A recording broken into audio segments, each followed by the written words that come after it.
ಕರ್ನಾಟಕ ರಾಜ್ಯದ ಸ್ಪರ್ಧಾ ಮಿತ್ರರಿಗೆ ನಮಸ್ಕರಿಸುತ್ತಾ ಇವತ್ತು ಒಂದು ಸ್ವಲ್ಪ ಕ್ವಶನ್ ಅನ್ನ ಏನಪ್ಪಾ ಅಂದ್ರ ಯಾವ ರೀತಿ ಬರ್ತದ ಅನ್ನೋದು ಯಾವ ವಿಷಯದ ಕುರಿತು ಅಂದ್ರ ಭಾರತ ಸಂವಿಧಾನದ ಕುರಿತು ಒಂದು ಸ್ವಲ್ಪ ಕ್ವಶನ್ ಗಳನ್ನ ಡಿಟೇಲ್ ಆಗಿ ನೋಡ್ಕೋತ ಹೋಗೋಣ.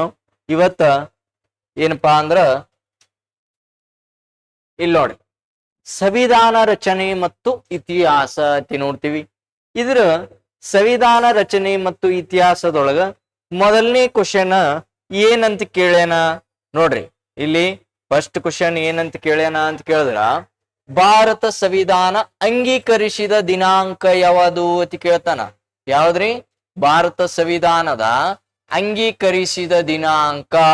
ಹಂಗಾದ್ರ ಭಾರತ ದೇಶದ ಸಂವಿಧಾನ ಅಂಗೀಕಾರಗೊಂಡ ದಿನ ಯಾವ್ದಂದ್ರ ನವೆಂಬರ್ 26, 1949ಕ್ಕ ಏನಾಯ್ತು? ನಮ್ಮ ಭಾರತ ದೇಶದ ಸಂವಿಧಾನ ಅಂಗೀಕಾರಗೊಂಡ ದಿನ ಅಂದ್ರ ನವೆಂಬರ್ 26, 1949 ಅಂತ ಹೇಳ್ಬೇಕು. ಅದೇ ರೀತಿಯಾಗಿ ಭಾರತ ಸಂವಿಧಾನ ಜಾರಿಗೆ ಬಂದ ದಿನ, ಭಾರತ ಸಂವಿಧಾನ ಜಾರಿಗೆ ಬಂದ ದಿನ ಅಂದ್ರೆ ಜನವರಿ 26, 1950. ಇದು ಯಾಕ ಅಂದ್ರ ಇಲ್ಲಿ ಸ್ವಲ್ಪ ತಿಳ್ಕೋಬೇಕು. ಇಲ್ಲಿ 1929 ಡಿಸೆಂಬರ್ 31ರಂದು ಎಲ್ಲಿ ಅಂದ್ರ ಲಾಹೋರ್. ಎಲ್ರಿ? ಲಾಹೋರ್. ಲಾಹೋರ್ ಯಾವ ನದಿ ಅಂದ್ರ ರಾವಿ ನದಿ ದಡದ ಮ್ಯಾಗ. ರಾವಿ ನದಿ ಯಾವ ನದಿಯ ಉಪನದಿ ಅಂದ್ರ ಸಿಂಧೂ ನದಿ. ಯಾವ ನದಿ ರೀ? ಸಿಂಧೂ ನದಿ ದೊಡ್ಡದ ಮೇಲೆ ಇಲ್ಲಿ ನೆಹರು, ಜವಾಹರ್ಲಾಲ್ ನೆಹರು ಅವರು ಏನಂತ ಕರೆ ನೀಡಿದರು ಅಂತ ಕೇಳ್ತಾನ. ಏನಂತ ಕರೆ ನೀಡಿದರು ಅಂದ್ರ ಪೂರ್ಣ ಸ್ವರಾಜ್ಯದ ದಿನವನ್ನಾಗಿ ಆಚರಿಸಲಾಗುವುದು ಎಂದು ಕರೆ ನೀಡಿದ್ರು. ಯಾವ ದಿನಾಂಕ? 1929 ವರ್ಷ ಡಿಸೆಂಬರ್ ತಿಂಗಳು 31ನೇ ತಾರೀಕು. ಇದು ಯಾವಾಗ ಬೆಳಕಿಗೆ ಬಂತು ಅಂದ್ರ 1930 ಜನವರಿ 26ಕ್ಕ. ಇದು ಯಾಕೆ ಲೇಟ್ ಆಗಿ ಬಂತು ಅಂದ್ರ ಮಾಧ್ಯಮಗಳ ಕೊರತೆ ಇದ್ದಿದ್ದಕ್ಕಾಗಿ. ಇದು ಏನಪ್ಪಾ ಅಂದ್ರ ಈ ದಿನಾಂಕದ ಸವಿ ನೆನಪಿಗಾಗಿ ನಮ್ಮ ಭಾರತ ದೇಶದ ಸಂವಿಧಾನ ಏನ್ ಮಾಡಿವ್ರಿ ಅಂದ್ರ ಜಾರಿಗೆ ಬಂದದ ಅಂತ ಹೇಳ್ಬೇಕು. ಯಾವ ದಿನ? ಪೂರ್ಣ ಸ್ವರಾಜ್ಯದ ಸವಿ ನೆನಪಿಗಾಗಿ. ಯಾವ ದಿನ ರೀ? ಪೂರ್ಣ ಸ್ವರಾಜ್ಯದ ಸವಿ ನೆನಪಿಗಾಗಿ ನಮ್ಮ ಭಾರತ ದೇಶದ ಸಂವಿಧಾನ ಜಾರಿಗೆ ಬಂದದ ಅಂತ ನೋಡ್ತೀವಿ. ಅದೇ ರೀತಿಯಾಗಿ ನೆಕ್ಸ್ಟ್ ಕ್ವಶನ್ ಏನ್ ಕೇಳ ನೋಡ್ರಿ. ಸಂವಿಧಾನ ರಚನಾ ಸಭೆಯ ತಾತ್ಕಾಲಿಕ ಅಧ್ಯಕ್ಷರು ಯಾರು? ತಾತ್ಕಾಲಿಕ ನೋಡ್ರಿ, ಇಲ್ಲಿ ವರ್ಡ್ ನೋಡ್ರಿ, ತಾತ್ಕಾಲಿಕ ಅಧ್ಯಕ್ಷರು ಯಾರು ಅಂತ ಕೇಳೇನ್.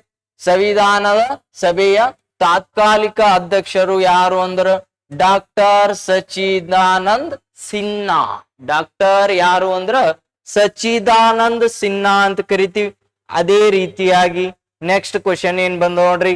ಇಲ್ಲಿ ನೋಡ್ರಿ, ಸಂವಿಧಾನ ರಚನಾ ಸಭೆಯ ಖಾಯಂ ಅಧ್ಯಕ್ಷರು. ವೆರಿ ಇಂಪಾರ್ಟೆಂಟ್ ರೀ. ಇಲ್ಲಿ ನೋಡ್ರಿ, ತಾತ್ಕಾಲಿಕ ಅಂದ್ರೆ ಯಾರು ಹೇಳ್ಬೇಕು? ಡಾಕ್ಟರ್ ಸಚ್ಚಿದಾನಂದ್ ಸಿನ್ಹಾ ಅಂತ ಹೇಳ್ಬೇಕು. ಇಲ್ಲಿ ನೋಡ್ರಿ, ಖಾಯಂ ಏನ್ರಿ? ಖಾಯಂ ಸದಸ್ಯರು ಯಾರು ಅಂತ ಕೇಳಿದ್ರ ಯಾರತ್ ಹೇಳ್ಬೇಕ್ರಿ? ಡಾಕ್ಟರ್ ಬಾಬು ರಾಜೇಂದ್ರ ಪ್ರಸಾದ್ ಅಂತ ಹೇಳ್ಬೇಕು. ಯಾವ್ದ್ರಿ? ಡಾಕ್ಟರ್ ಬಾಬು ರಾಜೇಂದ್ರ ಪ್ರಸಾದ್. ಇವರು ಯಾವ ಅಧಿವೇಶನದ, ಭಾರತೀಯ ರಾಷ್ಟ್ರೀಯ ಕಾಂಗ್ರೆಸ್ ಅಧಿವೇಶನದ ಯಾವ ಅಧಿವೇಶನದ ಅಧ್ಯಕ್ಷರು ಅಂದ್ರ 1939 ತ್ರಿಪುರಾ ಕಾಂಗ್ರೆಸ್ ಅಧಿವೇಶನದ ಅಧ್ಯಕ್ಷರು. ಯಾವ ಪುರ ರೀ? ತ್ರಿಪುರಾ ಕಾಂಗ್ರೆಸ್ ಅಧಿವೇಶನದ ಅಧ್ಯಕ್ಷರು ಯಾರು ಅಂದ್ರ ಡಾಕ್ಟರ್ ಬಾಬು ರಾಜೇಂದ್ರ ಪ್ರಸಾದ್. ಇಲ್ಲಿ ನೋಡ್ರಿ, ಖಾಯಂ ಅಧ್ಯಕ್ಷರು ಅಂದ್ರ ಡಾಕ್ಟರ್ ಬಾಬು ರಾಜೇಂದ್ರ ಪ್ರಸಾದ್. ತಾತ್ಕಾಲಿಕ ಅಂದ್ರ ಸಚ್ಚಿದಾನಂದ್ ಸಿನ್ಹಾ ಅಂತ ಹೇಳ್ಬೇಕು. ಅದೇ ರೀತಿಯಾಗಿ ಮತ್ತ ನೆಕ್ಸ್ಟ್ ನೋಡ್ರಿ, ಸಂವಿಧಾನ ಕರಡು ಸಮಿತಿಯ ಡ್ರಾಫ್ಟಿಂಗ್ ಕಮಿಟಿ ಅಂತ ಕರಿತೀವಿ. ಹಂಗಾದ್ರ ಕರಡು ಸಮಿತಿಯ ಅಧ್ಯಕ್ಷರು ಯಾರು ಅಂತ ಕೇಳಿದ್ರೆ ಇಲ್ಲಿ ಯಾರು ಹೇಳ್ಬೇಕ್ರಿ? ಡಾಕ್ಟರ್ BR ಅಂಬೇಡ್ಕರ್ ಅಂತ ಹೇಳ್ತೀವಿ. ಕರಡು ಸಮಿತಿಯ ಅಧ್ಯಕ್ಷರು ಯಾರು ಅಂದ್ರ ಡಾಕ್ಟರ್ BR ಅಂಬೇಡ್ಕರ್ ಅಂತ ಕರಿತೀವಿ. ಅದೇ ರೀತಿಯಾಗಿ ಸಂವಿಧಾನ ರಚನಾ ಸಭೆಯ ಸಾಂವಿಧಾನಿಕ ಸಲಹೆಗಾರರು ಅಥವಾ ಕಾನೂನು ಸಲಹೆಗಾರರು ಅಂತ ಕರೀತಾರ್ರಿ. Very important. ಯಾವ ಸಲಹೆಗಾರರು? ಕಾನೂನು ಸಲಹೆಗಾರರು. ಯಾರು ಅಂದ್ರ B N Rao. B N Rao ಅಂತ ಕರಿತೀವಿ. ಸಂವಿಧಾನ ರಚನಾ ಸಭೆಯ ಸಾಂವಿಧಾನಿಕ ಸಲಹೆಗಾರರು ಅಥವಾ ಕಾನೂನು ಸಲಹೆಗಾರರು ಅಂದ್ರ ಬಿ ಎನ್ ರಾವ್ ಅಂತ ಕರಿತೀವಿ. ಅದೇ ರೀತಿಯಾಗಿ ನೋಡ್ರಿ ನೆಕ್ಸ್ಟ್ ಕ್ವಶನ್. ಭಾರತ ಸಂವಿಧಾನ ರಚನೆಗೆ ತೆಗೆದುಕೊಂಡ ಒಟ್ಟು ಕಾಲಾವಧಿ ಎಷ್ಟು ಅಂದ್ರ 2 ವರ್ಷ 11 ತಿಂಗಳು 18 ದಿನ. ವೆರಿ ಇಂಪಾರ್ಟೆಂಟ್ ರೀ. 2 ವರ್ಷ 11 ತಿಂಗಳು 18 ದಿನ ಕಾಲ ಅವಕಾಶವನ್ನ ತೆಗೆದುಕೊಂಡಿದ್ದೀವಿ. ಅದೇ ರೀತಿಯಾಗಿ ನೆಕ್ಸ್ಟ್ ಸಂವಿಧಾನ ಪೀಠಿಕೆ. ಇದಕ್ಕೆ ಪ್ರಿಯಾಂಬಲ್ ಅಂತ ಕರಿತೀವಿ. ಸಂವಿಧಾನದ ಪೀಠಿಕೆಗೆ ಇನ್ನೊಂದೇ ಹೆಸರು ಏನಪ್ಪಾ ಅಂದ್ರೆ ಪ್ರಿಯಾಂಬಲ್. ಹಂಗಾದ್ರ ಸಂವಿಧಾನದ ಪೀಠಿಕೆಯನ್ನು ಮಂಡಿಸಿದವರು ಯಾರು? ಜವಾಹರ್ಲಾಲ್ ನೆಹರು ಅಂತ ಕರಿತೀವಿ. ಯಾರತ್ ಕರಿತೀವ್ರಿ? ಜವಾಹರ್ಲಾಲ್ ನೆಹರು ಅಂತ ಕರಿತೀವಿ. ಹಂಗಾದ್ರ ಜವಾಹರ್ಲಾಲ್ ನೆಹರು ಅವರ ಪತ್ನಿಯ ಹೆಸರು ಕಮಲಾ ನೆಹರು. ಯಾ ನೆಹರು ರೀ? ಕಮಲಾ ನೆಹರು ಅಂತ ಕರಿತೀವಿ. ಜವಾಹರ್ಲಾಲ್ ನೆಹರು ಅವರ ಪತ್ನಿ ಹೆಸರು ಯಾರಂದ್ರ ಕಮಲಾ ನೆಹರು. ಇವರು ಒಟ್ಟು ಎಷ್ಟು ಬಾರಿ INC ಅಧಿವೇಶನದ ಅಧ್ಯಕ್ಷತೆ ವಹಿಸ್ಯಾರಪ್ಪ ಅಂದ್ರ ಇವರು ಅತಿ ಹೆಚ್ಚು ಬಾರಿ ಅಂತ ಕರಿತೀವಿ. 5 ಅಥವಾ 6 ಟೈಮ್ಸ್ ಅಂತ ಕರಿತೀವಿ. 5 ಅಥವಾ 6 ಬಾರಿ INC ಅಧಿವೇಶನದ ಅಧ್ಯಕ್ಷತೆ ವಹಿಸಿದವರು ಯಾರು ಅಂದ್ರ ಜವಾಹರ್ಲಾಲ್ ನೆಹರು ಅವರು. ಇಲ್ಲಿ ನೆಕ್ಸ್ಟ್ ನೋಡ್ರಿ ಮತ್ತೇನ್ ಕ್ವಶನ್ ಕೊಟ್ಟ. ಭಾರತ ಸಂವಿಧಾನವನ್ನ ತನ್ನ ಸ್ವಂತ ಕೈ ಬರದಲ್ಲಿ ಕ್ಯಾಲಿಗ್ರಾಫಿ ಬರೆದವರು ಯಾರು ಅಂತ ಕೇಳ್ತಾನೆ. Very important. ಕೈಲೇ ಶುದ್ಧ ಬರವಣಿಗೆಯಲ್ಲಿ ಕೈ ಬರಹದಲ್ಲಿ ಬರೆದವರು ಯಾರು? ಪ್ರೇಮ್ ಬಿಹಾರಿ ನಾರಾಯಣ. ಯಾರ್ರಿ? ಪ್ರೇಮ್ ಬಿಹಾರಿ. ಇಷ್ಟು ಗೊತ್ತಿರ್ಬೇಕು ನೋಡ್ರಿ. ನಾರಾಯಣ, ಪ್ರೇಮ್ ಬಿಹಾರಿ ನಾರಾಯಣ್. ರಾಯ ಜದ ಅತ್ ಕರಿತಾರ. ಇಲ್ಲಿ ನೋಡ್ರಿ ಇದೇ ರೀತಿಯಾಗಿ ನೆಕ್ಸ್ಟ್ ಕ್ವಶನ್. ಸಂವಿಧಾನದ ಪೀಠಿಕೆಯನ್ನು ಇಲ್ಲಿಯವರೆಗೆ ಎಷ್ಟು ಬಾರಿ ತಿದ್ದುಪಡಿ ಮಾಡಲಾಗಿದೆ ಅಂತ ಕೇಳ್ತಾನ. ಕೇವಲ 1 ಬಾರಿ ಅನ್ಬೇಕು. ಸಂವಿಧಾನದ ಪೀಠಿಕೆಯನ್ನು ಇಲ್ಲಿವರೆಗೆ ಎಷ್ಟು ಬಾರಿ ತಿದ್ದುಪಡಿ ಮಾಡಲಾಗಿದೆ? ಕೇವಲ ಎಷ್ಟ್ರಿ? ಕೇವಲ 1 ಬಾರಿ. 1 ಟೈಮ್ಸ್. ಎಷ್ಟನೇ ತಿದ್ದುಪಡಿ ಅಂತ ಕೇಳಬಹುದು? 42ನೇ ತಿದ್ದುಪಡಿ ಪ್ರಕಾರ ಎಷ್ಟರಲ್ಲಿ ಅಂತ ಕೇಳಿದ್ರು 1976ರಲ್ಲಿ. ಎಷ್ಟನೇ ತಿದ್ದುಪಡಿ ರೀ? 42ನೇ ತಿದ್ದುಪಡಿಯಲ್ಲಿ. ಹಂಗಾದ್ರ ಅದೇ ರೀತಿಯಾಗಿ ನೆಕ್ಸ್ಟ್ ಏನಪ್ಪಾ ಅಂದ್ರ ಅನುಸೂಚಿಗಳು ಮತ್ತು ಮೂಲಗಳು ಅತಿ ಬರ್ತಾವ. ಇದರೊಳಗೆ ಏನೇನ್ ಕ್ವಶನ್ ಬರ್ತಾವ ನೋಡ್ರಿ. ಪ್ರಸ್ತುತ ಭಾರತ ಸಂವಿಧಾನದಲ್ಲಿ ಎಷ್ಟು ಅನುಸೂಚಿಗಳಿವೆ ನೋಡ್ರಿ. Very important. ಶೆಡ್ಯೂಲ್ ಅಂತ ಕರಿತೀವಿ. ಏನಂತ ಕರಿತೀವಿ ರೀ? ಶೆಡ್ಯೂಲ್ ಅಂತ ಕರಿತೀವಿ. ಶೆಡ್ಯೂಲ್ ಅಂತ ಕರಿತೀವಿ. ಇಲ್ಲಿ ನೋಡಿ 12. ಹಂಗಾದ್ರ ಪ್ರಸ್ತುತ ಭಾರತ ಸಂವಿಧಾನದಲ್ಲಿ ಎಷ್ಟು ಅನುಸೂಚಿಗಳಿವೆ? 12. ಅದೇ ರೀತಿಯಾಗಿ ನೆಕ್ಸ್ಟ್ ನೋಡ್ರಿ. ಮೂಲ ಸಂವಿಧಾನ ಜಾರಿಗೆ ಬಂದಾಗ ಎಷ್ಟು ಅನುಸೂಚಿಗಳಿದ್ದವು? ಮೂಲ ಸ್ಟಾರ್ಟಿಂಗ್ ಅಲ್ಲಿ ಎಷ್ಟಿದ್ವು ಅಂತ ಕೇಳ್ತಾನ್ರಿ. ಸ್ಟಾರ್ಟಿಂಗ್ ಅಲ್ಲಿ ಎಷ್ಟಿದ್ವು ಅಂದ್ರೆ 8. ಈಗ ಎಷ್ಟವ ಅಂದ್ರೆ 12. ಸ್ಟಾರ್ಟಿಂಗ್ ಅಲ್ಲಿ ಅಂದ್ರೆ 8, ಈಗ ಎಷ್ಟು ಅಂದ್ರೆ 12. ಅದೇ ರೀತಿಯಾಗಿ ಇಲ್ಲಿ ನೋಡ್ರಿ. ಮೂಲಭೂತ ಹಕ್ಕುಗಳನ್ನ ಪರಿಕಲ್ಪನೆಯನ್ನು ಯಾವ ದೇಶದಿಂದ ಎರವಲು ಪಡೆಯಲಾಗಿದೆ? ಯಾವ ಮೂಲಭೂತ ಹಕ್ಕುಗಳನ್ನ ಪರಿಕಲ್ಪನೆಯನ್ನು ಯಾವ ದೇಶದಿಂದ ಪಡೆಯಲಾಗಿದೆ? ಅಮೇರಿಕಾ ಅಂತ ಕರಿತೀವಿ ಅಥವಾ USA. ಯಾವಾದ್ರಿ? ಅಮೇರಿಕಾ ದೇಶ ಅಂತ ಕರಿತೀವಿ. USA ದಿಂದ ಮೂಲಭೂತ ಹಕ್ಕುಗಳ ಪರಿಕಲ್ಪನೆಯನ್ನು ಯಾವ ದೇಶದಿಂದ ಪಡೆಯಲಾಗಿದೆ? ಅಮೇರಿಕಾ. ಹಂಗಾದ್ರ ಅಮೇರಿಕಾ ಅಧ್ಯಕ್ಷರ ವಾಸಸ್ಥಾನಕ್ಕೆ ಯಾವ ಹೌಸ್ ಎನ್ನಲಾಗಿದೆ? ಅಮೇರಿಕಾ ಅಧ್ಯಕ್ಷರ ವಾಸಸ್ಥಾನಕ್ಕೆ ಯಾವ ಹೌಸ್ ಅಂತ ಕರಿತೀವಿ ಅಂದ್ರ ವೈಟ್ ಹೌಸ್. White House. ಯಾವ್ದ್ರಿ? ವೈಟ್ ಹೌಸ್ ಅಂತ ಕರಿತೀವಿ. ಅಮೇರಿಕಾ ಅಧ್ಯಕ್ಷರ ವಾಸಸ್ಥಾನಕ್ಕೆ ಯಾವ ಹೌಸ್ ಅನ್ಬೇಕು ಅಂದ್ರ ವೈಟ್ ಹೌಸ್ ಅಂತ ಕರಿಬೇಕು. ಹಂಗಾದ್ರ ಇಲ್ಲಿ ನೋಡ್ರಿ. ರಾಜ್ಯ ನಿರ್ದೇಶಕ ತತ್ವಗಳ ಪರಿಕಲ್ಪನೆ ಯಾವ ದೇಶದಿಂದ ಪಡೆದಿವಿ? ರಾಜ್ಯ ನಿರ್ದೇಶಕ ತತ್ವಗಳು ರೀ. ರಾಜ್ಯ ನಿರ್ದೇಶಕ ತತ್ವಗಳು ಪರಿಕಲ್ಪನೆಯನ್ನು ಯಾವ ದೇಶದಿಂದ ಅಂದ್ರ ಐರ್ಲೆಂಡ್ ಅಥವಾ ಐರಿಷ್ ಅಂತ ಕರೀತೀವಿ.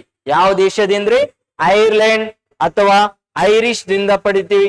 ಯಾವ ತತ್ವಗಳು? ರಾಜ್ಯ ನಿರ್ದೇಶಕ ತತ್ವಗಳು ಎಲ್ಲಿದಂದ್ರ ಐರ್ಲೆಂಡ್.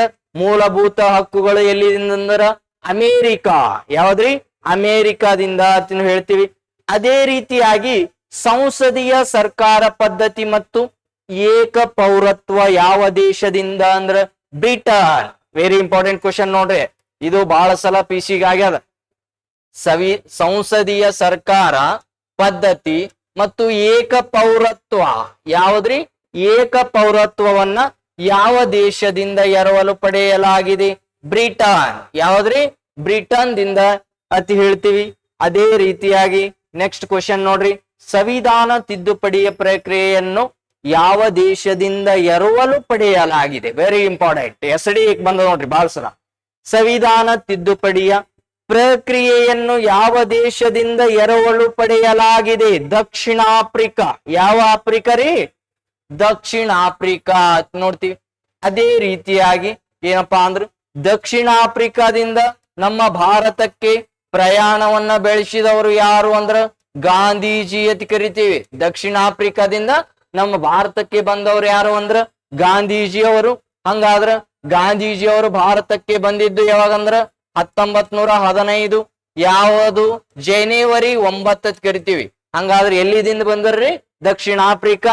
ಇವರಿಗೆ ಯಾರು ಕರೆ ತಂದ್ರು ಅಂದ್ರ GK ಗೋಖಲೆ. ಯಾವ ಗೋಖಲೆ ರೀ? GK ಗೋಖಲೆ ಅಥವಾ ಗೋಪಾಲ್ ಕೃಷ್ಣ ಗೋಖಲೆ ಅಂತ ಕರಿತೀವಿ. ಹಂಗಾದ್ರ ಗಾಂಧೀಜಿಯವರು ದಕ್ಷಿಣ ಆಫ್ರಿಕಾದಲ್ಲಿ ಯಾವ ಚಳುವಳಿಯ ಭಾಗವಹಿಸಿದ್ರು ಅಂದ್ರ ವರ್ಣಭೇದ.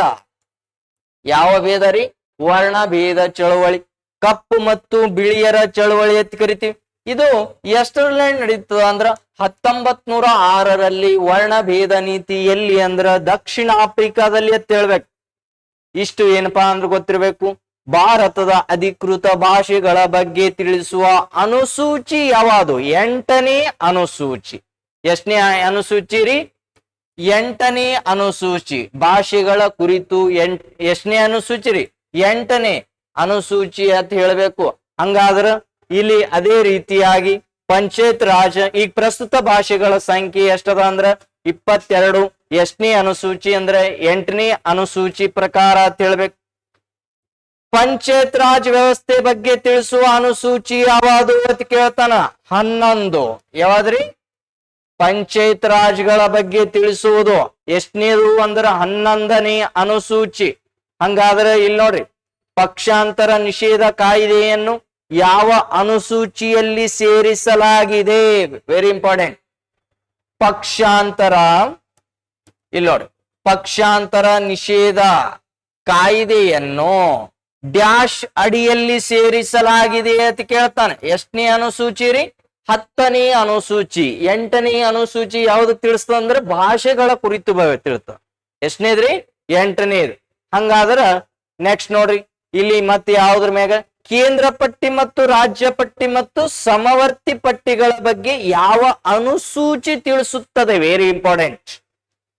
ಕೇಂದ್ರ 1, ಕೇಂದ್ರ ಮತ್ತು ರಾಜ್ಯ ಮತ್ತು ಸಮವರ್ತ ಪಟ್ಟಿ, ಇವು ಮೂರರ ಬಗ್ಗೆ ಏನಪ್ಪಾ ಅಂದ್ರ ತಿಳಿಸುವಂತದ್ದು ಯಾವುದು ಅಂದ್ರ 7ನೇ ಅನುಸೂಚಿ. ಎಷ್ಟನೇ ಅನುಸೂಚಿ ರೀ? 7ನೇ ಅನುಸೂಚಿ ಅಂತ ಹೇಳ್ತೀವಿ. ಹಂಗಾದ್ರೆ ಎಷ್ಟನೇ ಅನುಸೂಚಿ ತಿಳಿಸ್ತದ? 7ನೇದು ಅಂತ ಹೇಳ್ಬೇಕು. ಹಂಗಾದ್ರೆ ಇಲ್ಲಿ ನೋಡ್ರಿ, ಭಾಗಗಳು ಮತ್ತು ಪೌರತ್ವ ಅಂತ ಕರಿತೀವಿ. ಹಂಗಾದ್ರ ಇಲ್ಲಿ ನೋಡ್ರಿ, ನೆಕ್ಸ್ಟ್ ಭಾರತ ಸಂವಿಧಾನದಲ್ಲಿ ಪ್ರಸ್ತುತ ಎಷ್ಟು ಭಾಗಗಳಿವೆ? 25 ಭಾಗಗಳವ. ಎಷ್ಟ್ರಿ? ಪ್ರಸ್ತುತ ಎಷ್ಟು ಭಾಗಗಳಿವೆ ಅಂದ್ರೆ 25 ಭಾಗಗಳು ಒಳಗೊಂಡಿದೆ. ಹಂಗಾದ್ರ ಮೂಲತಃ 22. ಎಷ್ಟ್ರಿ? ಮೂಲತಃ ಅಂದ್ರ 22 ಭಾಗಗಳಿದ್ದವು. ಈಗ 25 ಭಾಗಗಳನ್ನ ಕಂಡು ಬರ್ತಾವ. ಸಂವಿಧಾನದ 2ನೇ ಭಾಗ ಯಾವುದಕ್ಕೆ ಸಂಬಂಧಿಸಿದೆ? Very important. ಸಂವಿಧಾನದ 2ನೇ ಭಾಗ ಯಾವುದಕ್ಕೆ ಸಂಬಂಧಿಸಿದೆ ಅಂದ್ರ ಪೌರತ್ವ. ಯಾವ್ದ್ರಿ? ಪೌರತ್ವ, ಸಿಟಿಜನ್ಶಿಪ್ ಅಂತ ಕರಿತೀವಿ. ಯಾವ್ದಕ್ರಿ? ಸಿಟಿಜನ್ಶಿಪ್ ಅಂತ ಕರಿತೀವಿ. ಅದೇ ರೀತಿಯಾಗಿ ಭಾರತವು ಯಾವ ರೀತಿಯ ಪೌರತ್ವವನ್ನು ಪಡೆದಿದೆ? ಭಾರತ ಯಾವ ರೀತಿಯ ಪೌರತ್ವ ಪಡೆದಿದೆ? ಏಕ ಪೌರತ್ವ. ಯಾವ ಪೌರತ್ವ ರೀ? ಒಂದೇ ಪೌರತ್ವ, ಏಕ ಪೌರತ್ವ. ಯಾವುದು ಅಂದ್ರ ಭಾರತ. ಭಾರತ ದೇಶ ಏನ್ ಪಡೆದರಿ? ಏಕ ಪೌರತ್ವವನ್ನ ಪಡೆದ ಅಂತ ನೋಡ್ತೀವಿ. ಅದೇ ರೀತಿಯಾಗಿ ನೆಕ್ಸ್ಟ್ ನೋಡ್ರಿ, ಭಾರತೀಯ ಪೌರತ್ವ ಕಾಯ್ದೆಯ ಮೊದಲು ಜಾರಿಗೆ ತಂದ ವರ್ಷ. Very important.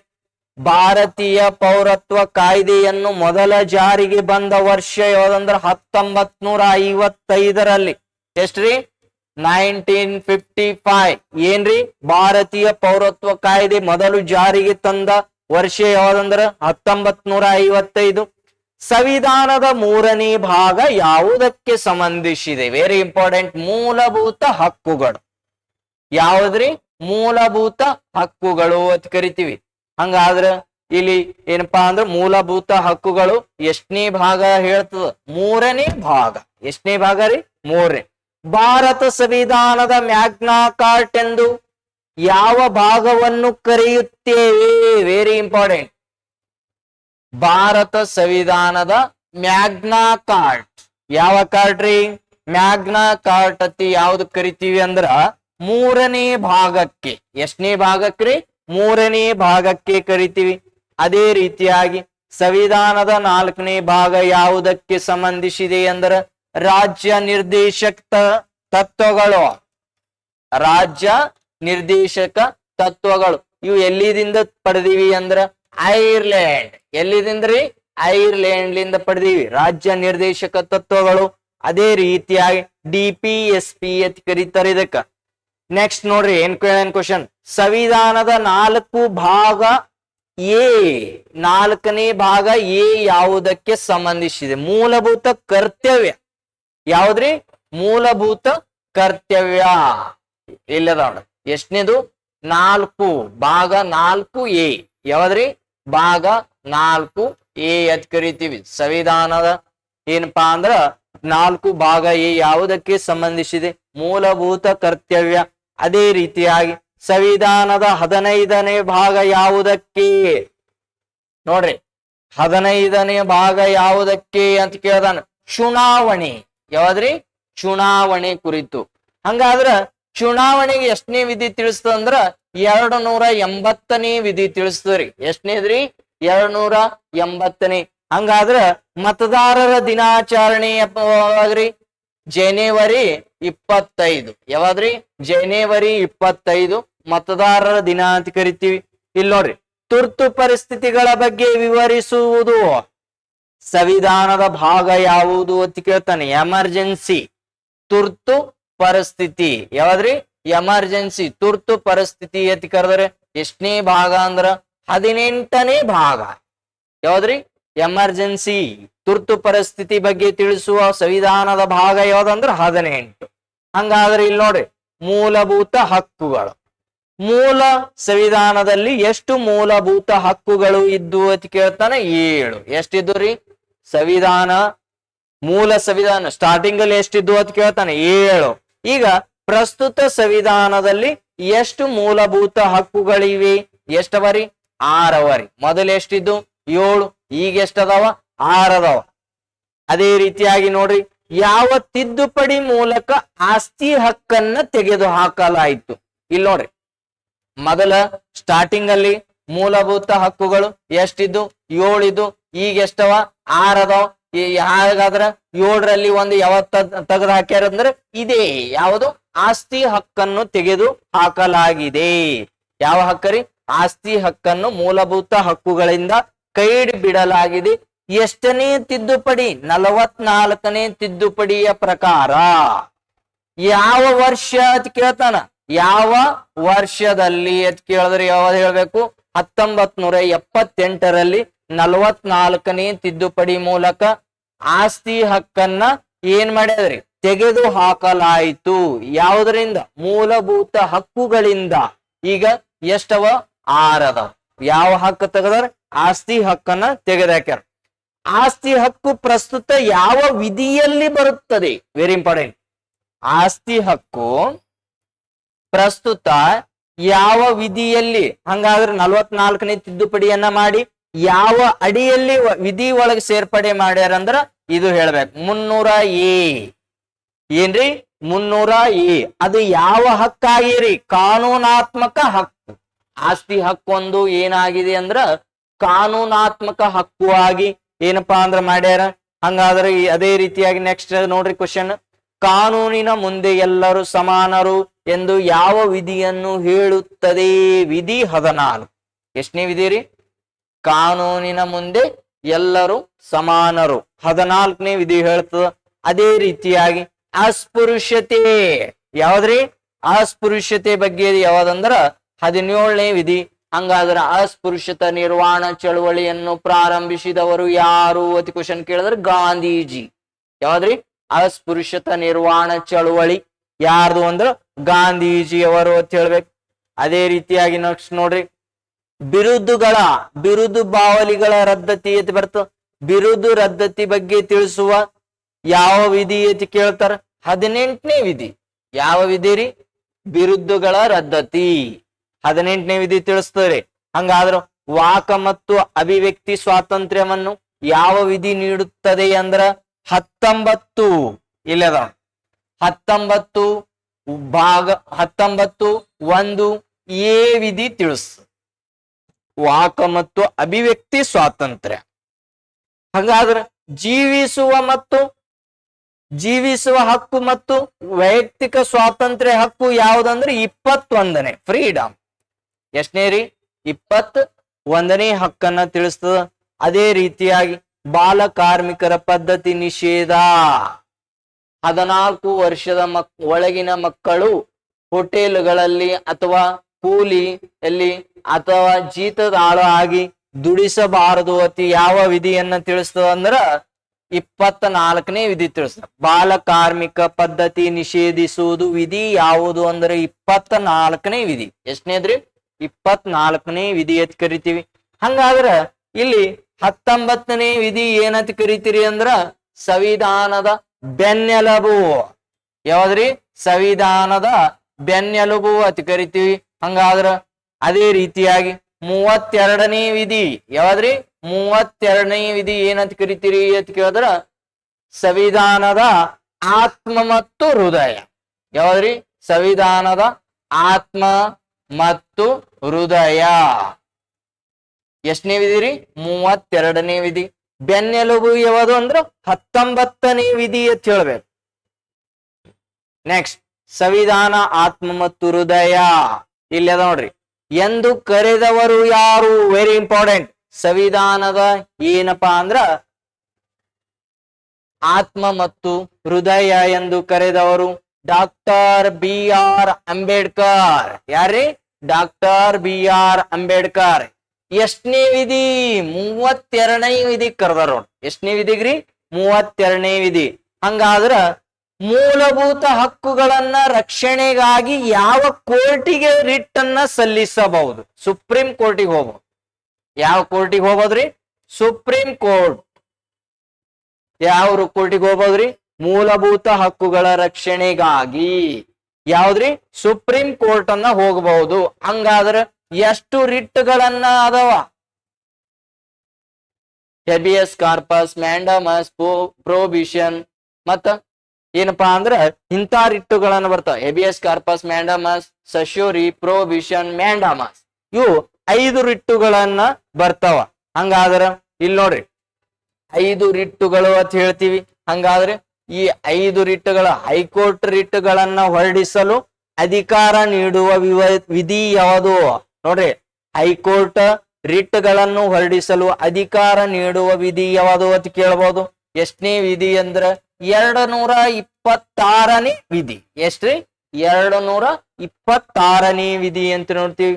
ಅದೇ ರೀತಿಯಾಗಿ ನೆಕ್ಸ್ಟ್ ನೋಡ್ರಿ ಏನ್ ಕೇಳನ್ ಕ್ವಶನ್, ಗ್ರಾಮ ಪಂಚಾಯತಿಗಳ ಸ್ಥಾಪನೆಗೆ ಸಂಬಂಧಿಸಿದ ವಿಧಿ ಯಾವುದು? ವಿಧಿ 40. ಎಷ್ಟನೇ ವಿಧಿ ರೀ? 40ನೇ ವಿಧಿ. ಎಷ್ಟನೇ ವಿಧಿ ರೀ? 40ನೇ ವಿಧಿ. ಯಾವ ಪಂಚಾಯತಿ? ಗ್ರಾಮ ಪಂಚಾಯತಿ. ಹಂಗಾದ್ರ ಗ್ರಾಮ ಪಂಚಾಯತಿ ಒಳಗ ಯಾರು ಇರ್ತಾರ್ರಿ? PDO. ಹಂಗಾದ್ರೆ ಇವ್ರಿಗೆ ಏನಂತ್ರಿ? ಪಂಚಾಯತಿ ಡೆವಲಪ್ಮೆಂಟ್ ಆಫೀಸರ್, ಇವ್ರಿಗೆ ಪಿಡಿಒ ಅನ್ಬೇಕು. ಹಂಗಾದ್ರೆ ದೇಶಾದ್ಯಂತ ಏಕರೂಪ ನಾಗರಿಕ ಸಂಹಿತೆ, ಯೂನಿಫಾರ್ಮ್ ಸಿವಿಲ್ ಕೋಡ್, ಇದನ್ನ ಯೂನಿಫಾರ್ಮ್ ಸಿವಿಲ್ ಕೋಡ್ ಅಂತ ಕರೀತಾರೆ. ತಿಳಿಸುವ ವಿಧಿ ಯಾವುದು ಅಂದ್ರ 44ನೇ ವಿಧಿ. ಎಷ್ಟನೇದ್ರಿ? 44ನೇ ವಿಧಿ, ಏಕರೂಪ ನಾಗರಿಕ ಸಂಹಿತೆ. ಅದೇ ರೀತಿಯಾಗಿ 6ರಿಂದ 14 ವರ್ಷದ ಮಕ್ಕಳಿಗೆ ಉಚಿತ, ಏನ್ರಿ? 6ರಿಂದ 14 ವರ್ಷದ ಮಕ್ಕಳಿಗೆ ಉಚಿತ ಮತ್ತು ಕಡ್ಡಾಯ ಶಿಕ್ಷಣ ತಿಳಿಸುವ ವಿಧಿ ಅಂದ್ರೆ 21A. ಎಷ್ಟ್ರಿ? 6ರಿಂದ 14 ವರ್ಷದ ಮಕ್ಕಳಿಗೆ ಉಚಿತ ಮತ್ತು ಕಡ್ಡಾಯ ಶಿಕ್ಷಣ ಬಗ್ಗೆ ತಿಳಿಸುವ ವಿಧಿ ಯಾವ್ದಂದ್ರೆ 21A. ಹಂಗಾದ್ರ 45ನೇ ವಿಧಿ ಎಷ್ಟನೇದ್ರಿ? 21A. 45ನೇ ವಿಧಿ ನಿರ್ದೇಶಕ ತತ್ವಗಳು. ಇಲ್ಲಿ ಅದ ನೋಡ್ರಿ ವರ್ಡ್, ಈ ವರ್ಡ್ ಅನ್ನ ಗೊತ್ತಿರಬೇಕು. ಕಾರ್ಯಾಂಗದಿಂದ ನ್ಯಾಯಾಂಗವನ್ನು ಪ್ರತ್ಯೇಕಿಸುವ ವಿಧಿ, ವೆರಿ ಇಂಪಾರ್ಟೆಂಟ್ PC ಕ್ವಶನ್ ನೋಡ್ರಿ. ಕಾರ್ಯಾಂಗದಿಂದ ನ್ಯಾಯಾಂಗವನ್ನು ಪ್ರತ್ಯೇಕಿಸುವ ವಿಧಿ ಯಾವುದು ಅಂದ್ರೆ ವಿಧಿ ಎಷ್ಟು ಅಂದ್ರ 50ನೇ ವಿಧಿ. ಎಷ್ಟ್ರಿ? 50ನೇ ವಿಧಿ ಅಂತ ಕರಿತೀವಿ. ಹಂಗಾದ್ರ ಇಲ್ಲಿ ನೋಡ್ರಿ, ಅಂತಾರಾಷ್ಟ್ರೀಯ ಶಾಂತಿ ಮತ್ತು ಭದ್ರತೆಗೆ ಸಂಬಂಧಿಸಿದ ವಿಧಿ ಯಾವುದು? 51. ಎಷ್ಟ್ರಿ? 51ನೇ ಅಂತಾರಾಷ್ಟ್ರೀಯ ಶಾಂತಿ ಮತ್ತು ಭದ್ರತೆ. ಹಂಗಾದ್ರ ಸೆಕ್ಯೂರಿಟಿ ಮತ್ತು ಅಂತ ಕರಿತೀವಿ. ಇದಕ್ಕೇನಪ್ಪಾ ಅಂದ್ರ 51ನೇ ವಿಧಿ ತಿಳಿಸ್ತದ. ಮೂಲಭೂತ ಕರ್ತವ್ಯಗಳನ್ನು ಯಾವ ಸಮಿತಿಯ ಶಿಫಾರಸ್ಸಿನ ಮೇರೆಗೆ ಸಂವಿಧಾನಕ್ಕೆ ಸೇರಿಸಲಾಗಿದೆ? ಸ್ವರ್ಣ ಸಿಂಗ್ ಸಮಿತಿ ಅಂತ ಕರಿತೀವಿ. ಯಾವ ಸಮಿತಿ? ಇಲ್ಲಿ ನೋಡ್ರಿ, ಮೂಲಭೂತ ಕರ್ತವ್ಯಗಳನ್ನು ಯಾವ ಸಮಿತಿಯ ಶಿಫಾರಸ್ಸಿನ ಮೇರೆಗೆ ಸಂವಿಧಾನಕ್ಕೆ ಸೇರಿಸಲಾಗಿದೆ? ಸ್ವರ್ಣ ಸಿಂಗ್ ಸಮಿತಿ. ಯಾವ್ದ್ರಿ? ಮೂಲಭೂತ ಹಕ್ಕುಗಳನ್ನು ಯಾವ ಶಿಫಾರಸ್ಸಿನ ಮೇರೆಗೆ ಸಂವಿಧಾನಕ್ಕೆ ಸೇರಿಸಲಾಗಿದೆ ಅಂತ ಸ್ವರ್ಣ ಸಿಂಗ್ ಸಮಿತಿ ಅಂತ ಕರಿತೀವಿ. ಪ್ರಸ್ತುತ ಸಂವಿಧಾನದಲ್ಲಿ ಎಷ್ಟು ಮೂಲಭೂತ ಕರ್ತವ್ಯಗಳಿವೆ? 11 ಮೂಲಭೂತ ಕರ್ತವ್ಯಗಳದಾವ್ರಿ. ಎಷ್ಟದಾವ್ರಿ? 11 ಮೂಲಭೂತ ಕರ್ತವ್ಯವನ್ನು. ಎಷ್ಟನೇ ತಿದ್ದುಪಡಿ ಅಂದ್ರ 86ನೇ ತಿದ್ದುಪಡಿ. ಯಾವ ವರ್ಷ ಅಂದ್ರ 2002. ಇಲ್ಲೋರಿ, ಪ್ರಸ್ತುತ ಸಂವಿಧಾನದಲ್ಲಿ ಎಷ್ಟು ಮೂಲಭೂತ ಕರ್ತವ್ಯಗಳಿವೆ? 11 ಅವ. ಹಂಗಾದ್ರೆ ಎಷ್ಟನೇ ತಿದ್ದುಪಡಿ? 86ನೇ ತಿದ್ದುಪಡಿ. ಎಷ್ಟು ಅಂದ್ರ 2002ರಲ್ಲಿ ಸೇರಿಸಲಾಗಿದೆ. ಎಷ್ಟರಲ್ರಿ? 2002ರಲ್ಲಿ ಸೇರಿಸಲಾಗಿದೆ ಅಂತ ಹೇಳ್ಬೇಕು. ಅದೇ ರೀತಿಯಾಗಿ ರಾಷ್ಟ್ರಪತಿ ಮತ್ತು ಉಪರಾಷ್ಟ್ರಪತಿ. ಹಂಗಾದ್ರೆ ಭಾರತದ ಪ್ರಥಮ ಪ್ರಜೆನಿ ಯಾರಾಗಿರ್ತಾರ ಅಂದ್ರ ರಾಷ್ಟ್ರಪತಿ. ಯಾರಾಗಿರ್ತಾರ್ರಿ? ಭಾರತದ ಪ್ರಥಮ ಪ್ರಜೆ ರಾಷ್ಟ್ರಪತಿಯವರು ಆಗಿರ್ತಾರ್ರಿ. ಹಂಗಾದ್ರ ರಾಷ್ಟ್ರಪತಿ ಆಗಲು ಇರಬೇಕಾದ ಕನಿಷ್ಠ ವಯಸ್ಸು ಎಷ್ಟು ಅಂತ ಕೇಳ್ತಾನ್ರಿ? 35 ವರ್ಷ ಆಗಿರ್ಬೇಕು. ಎಷ್ಟ್ರಿ? 35. ಇಲ್ಲ ನೋಡ್ರಿ, ರಾಷ್ಟ್ರಪತಿ, ರಾಜ್ಯಪಾಲ, ಉಪರಾಷ್ಟ್ರಪತಿ ಇವ್ರಿಗೆ 3 ಜನಕ್ಕೆ ಏನಪ್ಪಾ ಅಂದ್ರ 35 ವರ್ಷ ಬೇಕು. ರಾಷ್ಟ್ರಪತಿ, ರಾಜ್ಯಪಾಲ, ಉಪರಾಷ್ಟ್ರಪತಿ ಆಗ್ಲಿಕ್ಕೆ ಎಷ್ಟು ಬೇಕ್ರಿ? 35 ವರ್ಷ ಬೇಕು ಇವ್ರಿಗೆ 3 ಮಂದಿ. ರಾಷ್ಟ್ರಪತಿಯವರು ಪ್ರಮಾಣ ವಚನ ಬೋಧಿಸುವವರು ಯಾರು? ವೆರಿ ಇಂಪಾರ್ಟೆಂಟ್, ಸುಪ್ರೀಂ ಕೋರ್ಟಿನ ಮುಖ್ಯ ನ್ಯಾಯಾಧೀಶರು. ನೋಡ್ರಿ, ರಾಷ್ಟ್ರಪತಿಯವರಿಗೆ ಪ್ರಮಾಣ ವಚನವನ್ನ ಬೋಧಿಸುವವರು ಯಾರು ಅಂದ್ರ ಸುಪ್ರೀಂ ಕೋರ್ಟಿನ ಮುಖ್ಯ ನ್ಯಾಯಾಧೀಶರು ಅಂತ ಕರಿತೀವಿ. ಹಂಗಾದ್ರ ರಾಷ್ಟ್ರಪತಿ ತಮ್ಮ ರಾಜೀನಾಮೆಯನ್ನ ಪತ್ರ ಯಾರಿಗೆ ಸಲ್ಲಿಸಬೇಕು? ಉಪರಾಷ್ಟ್ರಪತಿ. ರಾಷ್ಟ್ರಪತಿ ರಾಜೀನಾಮೆ ಪತ್ರ ಎಲ್ಲಿಗೆ ಕೊಡ್ಬೇಕ್ರಿ? ಉಪರಾಷ್ಟ್ರಪತಿ ಕೊಡ್ಬೇಕು. ಹಂಗಾದ್ರೆ ರಾಷ್ಟ್ರಪತಿಯವರು ಮಹಾಭಿಯೋಗ ಬಗ್ಗೆ ತಿಳಿಸುವ ವಿಧಿ 61. ಯಾವ ಅಭಿಯೋಗ?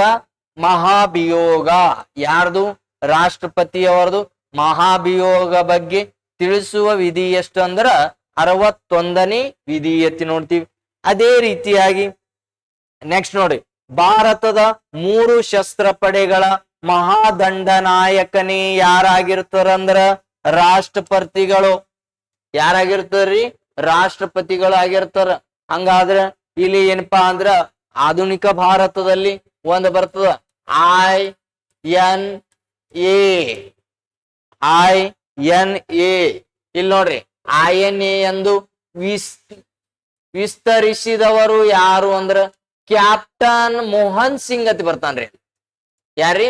ಕ್ಯಾಪ್ಟನ್ ಮೋಹನ್ ಸಿಂಗ್. 3 ಪಡೆಗಳ ಮಹಾದಂಡ ನಾಯಕ. ಇಲ್ಲಿ ಯಾರಪ್ಪ ಅಂದ್ರ ರಾಷ್ಟ್ರಪತಿ. ಅವಾಗ INA ಎಂದು ಹೆಸರಿಸಿದವರು ಯಾರು ಅಂದ್ರೆ ಕ್ಯಾಪ್ಟನ್ ಮೋಹನ್ ಸಿಂಗ್. ಹಿಂಗಂದ್ರಿ ನೋಡ್ರಿ, ಇಂಡಿಯನ್ ನ್ಯಾಷನಲ್ ಆರ್ಮಿ ಈ ವರ್ಡ್ ಅನ್ನ ಅಲ್ಲಿ ಬರ್ತದ್ರಿ ಆಧುನಿಕ ಭಾರತ ಇತಿಹಾಸದಾಗ. ಹಂಗಾದ್ರ ಇಲ್ಲಿ ನೋಡ್ರಿ ಆಜಾದ್, ನೆಹರು, ಗಾಂಧಿ ಇದು ಏನಪ್ಪಾ ಅಂದ್ರ ವರ್ಡ್. 3 ಪಡೆಗಳ ದಂಡ ನಾಯಕನೇ ಯಾರಂದ್ರ ಕ್ಯಾಪ್ಟನ್ ಮೋಹನ್ ಸಿಂಗ್ ಅಲ್ಲಿ ಬರ್ತದ. ಇಲ್ಲಿ ಏನಪ್ಪಾ ಅಂದ್ರ ಶಸ್ತ್ರ ಪಡೆಗಳ 3 ಶಸ್ತ್ರ ಪಡೆಗಳ ಮಹಾದಂಡ ನಾಯಕ ಯಾರಂದ್ರ ರಾಷ್ಟ್ರಪತಿಯವರು. ಹಂಗಾದ್ರ ಅಪರಾಧಿಗಳಿಗೆ ಕ್ಷಮಾದಾನ ನೀಡುವ ರಾಷ್ಟ್ರಪತಿಯವರ ಅಧಿಕಾರವನ್ನು ತಿಳಿಸುವ ವಿಧಿ. ನೋಡ್ರಿ, ಒಬ್ಬ ಖೈದಿಯನ್ನ ಅವನಿಗೆ ಏನಪ್ಪಾ ಅಂದ್ರ ಗಲ್ಲಿಗೆ ಏರಿಸಬಹುದು, ಏರಿಸಿರೋ ಕ್ಷಮಾದಾನ ಏನಪ್ಪಾ ಅಂದ್ರ ಕ್ಷಮಾದಾನವನ್ನ ನೀಡುವ ರಾಷ್ಟ್ರಪತಿಯವರ ಅಧಿಕಾರ ತಿಳಿಸುವ ವಿಧಿ ಎಷ್ಟಂದ್ರೆ 72. ಎಷ್ಟನೇ ವಿಧಿ ರೀ? 72ನೇ ವಿಧಿ. ಹಂಗಾದ್ರೆ ಅದೇ ರೀತಿಯಾಗಿ ಸುಗ್ರೀವಾಜ್ಞೆ ಹೊರಡಿಸುವ ರಾಷ್ಟ್ರಪತಿಯವರ ಅಧಿಕಾರ ಯಾವ ವಿಧಿ? 123. 1 2 3 ಯಾವ ಆಜ್ಞೆ ರೀ? ಸುಗ್ರೀವಾಜ್ಞೆ. ಸುಗ್ರೀವಾಜ್ಞೆಯನ್ನು ಹೊರಡಿಸುವ ರಾಷ್ಟ್ರಪತಿಯವರ ಅಧಿಕಾರ ಯಾವ ವಿಧಿಯಲ್ಲಿದೆ ಅಂದ್ರೆ 123. 1 2 3 ಅಂತ ಕೇಳ್ಬೇಕು. ಸುಗ್ರೀವಾಜ್ಞೆ ರಾಷ್ಟ್ರಪತಿ 1 2 3. ನೆಕ್ಸ್ಟ್, ರಾಜ್ಯಸಭೆಯ ಪದನಿಮಿತ್ತ ಅಧ್ಯಕ್ಷರು ಎಕ್ಸ್ ಆಫೀಸ್ ಚೇರ್ಮನ್ ಯಾರು ಅಂದ್ರೆ ಉಪರಾಷ್ಟ್ರಪತಿ. ಯಾರಾಗಿರ್ತಾರ್ರಿ? ರಾಜ್ಯಸಭೆಯ ಪದನಿಮಿತ್ತ ಅಧ್ಯಕ್ಷರು ಎಕ್ಸ್ ಉಪರಾಷ್ಟ್ರಪತಿ. ಯಾವ್ರಿ? ಎಕ್ಸ್ ಆಫೀಸ್ ಚೇರ್ಮನ್ ಅಂತ ಕರಿತೀವಿ, ಉಪರಾಷ್ಟ್ರಪತಿ. ಹಂಗಾದ್ರೆ ಇವ್ರಿಗೆ ಎಷ್ಟು ವಯಸ್ಸು ಬೇಕು? 35 ವರ್ಷ ಬೇಕು. ಉಪರಾಷ್ಟ್ರಪತಿಯವರು ಕನಿಷ್ಠ ವಯೋಮಿತಿ ಎಷ್ಟು? 35 ವರ್ಷ ಬೇಕು ಇವ್ರಿಗೂ ಸಾಬ್ರಿ ಉಪರಾಷ್ಟ್ರಪತಿ ಹಾಲಕ್. ಎಷ್ಟ್ರಿ? 30. ಪ್ರಧಾನಿ ಸಂಸತ್ತು ಮತ್ತು ಕಾನೂನು ಅಧಿಕಾರಗಳು ಅತಿ ಬರ್ತದ. ಹಂಗಾದ್ರ ಇಲ್ಲಿ ನೋಡ್ರಿ ನೆಕ್ಸ್ಟ್, ಪ್ರಧಾನ ಮಂತ್ರಿ ಯಾರು ನೇಮಿಸುತ್ತಾರೆ? ಯಾರ್ರಿ? ಪ್ರಧಾನ ಮಂತ್ರಿಯನ್ನು ಯಾರು ನೇಮಿಸುತ್ತಾರೆ? ರಾಷ್ಟ್ರಪತಿ. ಎಷ್ಟನೇ ವಿಧಿ ಅಂದ್ರ 75ನೇ ವಿಧಿ. ಎಷ್ಟನೇ ವಿಧಿ ತಿಳಿಸ್ತದ್ರಿ? ಪ್ರಧಾನ ಮಂತ್ರಿ ಅವರನ್ನು ಯಾರು ನೇಮಕ ಮಾಡ್ತಾರ ಅಂತ ಕೇಳಿದ್ರ ರಾಷ್ಟ್ರಪತಿ. ಎಷ್ಟನೇ ವಿಧಿ? 75ನೇ ವಿಧಿ. ಯಾವ್ದ್ರಿ? 75ನೇ ವಿಧಿ ಅಂತ ಹೇಳ್ಬೇಕು. ಸಂಸತ್ತಿನ 2 ಸದನಗಳು ಯಾವುವು? ಒಂದು ಲೋಕಸಭೆ,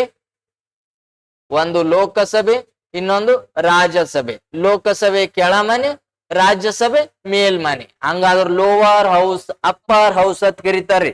ಏನಂತ ಕರೀತಾರ್ರಿ? Lower house, upper house. ಹಂಗಾದ್ರೆ ಲೋಕಸಭೆಯ ಗರಿಷ್ಠ ಸದಸ್ಯರ ಸಂಖ್ಯೆ ಎಷ್ಟು ಅಂತ ಕೇಳ್ತಾನೆ. ನೋಡ್ರಿ 550. ಆಂಗ್ಲೋ ಇಂಡಿಯನ್ ನಾಮ ನಿರ್ದೇಶನ ರದ್ದಾದ ನಂತರ ಅನ್ಬೇಕು. ಎಷ್ಟ್ರಿ? ಆಂಗ್ಲೋ ಇಂಡಿಯನ್ ನಾಮ ನಿರ್ದೇಶನ ರದ್ದಾದ ನಂತರ ಎಷ್ಟು? 550. ಅದೇ ರೀತಿ ನೆಕ್ಸ್ಟ್, ರಾಜ್ಯಸಭೆಯ ಗರಿಷ್ಠ ಸದಸ್ಯರ ಸಂಖ್ಯೆ 250. ಎಷ್ಟದರಿ? 250. ಎಷ್ಟದರಿ? 250 ಅಂತ ಹೇಳ್ಬೇಕು. ಹಂಗಾದ್ರೆ ಕಲೆ, ಸಾಹಿತ್ಯ, ವಿಜ್ಞಾನ ಕ್ಷೇತ್ರಗಳಿಗೆ ರಾಜ್ಯಸಭೆಗೆ ರಾಷ್ಟ್ರಪತಿಯವರು ಎಷ್ಟು ಸದಸ್ಯರನ್ನು ನಾಮಕರಣ ಮಾಡ್ತಾರೆ? ಕಲೆ ಸಾಹಿತ್ಯದಿಂದ ರಾಷ್ಟ್ರಪತಿಯವರು ಎಷ್ಟು ಜನರನ್ನು ನೇಮಕ ಮಾಡ್ತಾರಂದ್ರೆ 12. ಲೋಕಸಭೆಯ ಸದಸ್ಯರಾಗಲು ಮತ್ತು ಪ್ರಧಾನ ಮಂತ್ರಿ ಆಗಲು ಕನಿಷ್ಠ ವಯಸ್ಸು ಎಷ್ಟು ಬೇಕಂದ್ರೆ 25. ಎಷ್ಟು ವರ್ಷ ಬೇಕ್ರಿ? 25 ವರ್ಷ ಬೇಕು. ಹಂಗಾದ್ರ ಅದೇ ರೀತಿಯಾಗಿ ರಾಜ್ಯಸಭೆಯ ಸದಸ್ಯರಾಗಲು ಕನಿಷ್ಠ ವಯಸ್ಸು ರಾಜ್ಯಸಭೆ 30 ಬೇಕು. ಯಾವ್ದ್ರಿ? ರಾಜ್ಯಸಭೆಗೆ ಎಷ್ಟು ಬೇಕು? 30 ವರ್ಷ ಬೇಕು. ಹಣಕಾಸು ಮಸೂದೆಯನ್ನು ಮನಿ ಬಿಲ್ ಮೊದಲು ಎಲ್ಲಿ ಮಂಡಿಸಬೇಕು? ಕೇವಲ ಲೋಕಸಭೆ. ನೋಡ್ರಿ, ಹಣಕಾಸು ಮಸೂದೆಯನ್ನು ಮೊದಲ ಯಾವ ಸಭೆಯಲ್ಲಿ? ಲೋಕಸಭೆಯಲ್ಲಿ. ಹಂಗಾದ್ರೆ ಎಷ್ಟನೇ ವಿಧಿ? 110ನೇ ವಿಧಿ ತಿಳಿಸ್ತದೆ. ಎಷ್ಟನೇ ವಿಧಿ ತಿಳಿಸ್ತದ್ರಿ? 110. ಹಣಕಾಸು ಮಸೂದೆಯನ್ನು ಯಾವುದು ಕೇವಲ ಲೋಕಸಭೆ ಒಳಗ ಅಷ್ಟೇ ಮಂಡನೆ ಆಗಬೇಕು. ಅದು ಎಷ್ಟನೇ ವಿಧಿ ತಿಳಿಸ್ತದ ಅಂದ್ರ 110ನೇ ವಿಧಿ. ಹಂಗಾದ್ರ ನೆಕ್ಸ್ಟ್ ಕ್ವಶನ್ ನೋಡ್ರಿ, ಭಾರತದ ಅತ್ಯುನ್ನತ ಕಾನೂನು ಅಧಿಕಾರಿ ಯಾರು ಅಂದ್ರ ಅಟಾರ್ನಿ ಜನರಲ್. ಯಾರು ಬರ್ತಾರ್ರಿ? ಅಟಾರ್ನಿ ಜನರಲ್ ಅಂತೇಳಿ. ಕಾನೂನು ಅತ್ಯುನ್ನತ ಕಾನೂನು ಅಧಿಕಾರಿ ಅಟಾರ್ನಿ ಜನರಲ್. ಹಂಗಾದ್ರ ಅಟಾರ್ನಿ ಜನರಲ್ ಅವರನ್ನು ನೇಮಕ ಬಗ್ಗೆ ತಿಳಿಸುವ ವಿಧಿ ಅಂದ್ರೆ 76. ಅಟಾರ್ನಿ ಜನರಲ್ ಅವರ ಬಗ್ಗೆ ತಿಳಿಸುವ ವಿಧಿ ಎಷ್ಟು ಅಂದ್ರ 76ನೇ ವಿಧಿ ತಿಳಿಸ್ತದ. ಯಾರ ಬಗ್ಗೆ? Attorney general. ಅತ್ಯುನ್ನತ ಕಾನೂನು ಅಧಿಕಾರಿ ಆಗಿರ್ತಾರೆ ಯಾರು? Attorney general. ಇಲ್ಲಿ ನೋಡ್ರಿ ನೆಕ್ಸ್ಟ್ ಕ್ವಶನ್ ಏನದ ಅಂದ್ರ ನ್ಯಾಯಾಂಗ ಮತ್ತು ರಾಜ್ಯ ಸರ್ಕಾರ.